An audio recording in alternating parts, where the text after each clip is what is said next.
Здравствуйте, мои друзья! Я очень рада, что вы заглянули ко мне на кухню.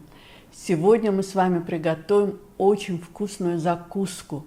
Это будет яичный салат с авокадо и каперсами. Готовится он считанные минуты. А если вы впервые у меня в гостях, оставайтесь, вы сами сможете в этом убедиться. Для закуски нам понадобится сварить вкрутую 4 яйца, остудить их, очистить, и 1 спелый авокадо. Пошаговый рецепт вы сможете прочитать в описании под видео. Все вилочкой разминаем, чтобы масса стала такой более однородной.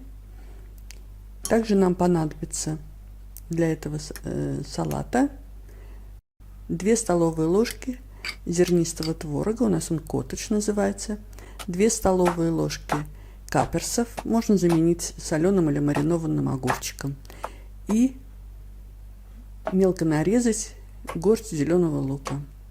И для пикантности я добавляю острый перчик. Мелко его нарезаю, можно перец чили взять. Количество перца зависит от того, насколько вы любите острый вкус.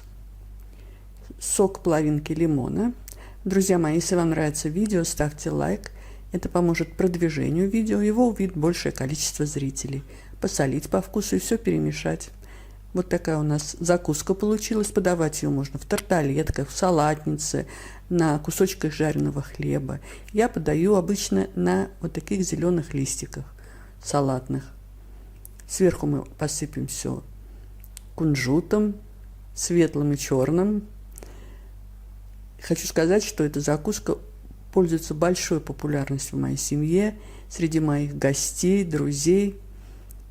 Она и смотрится очень эффектно на праздничном столе. Поэтому, друзья мои, я вам очень советую приготовить. Это так просто и очень-очень вкусно.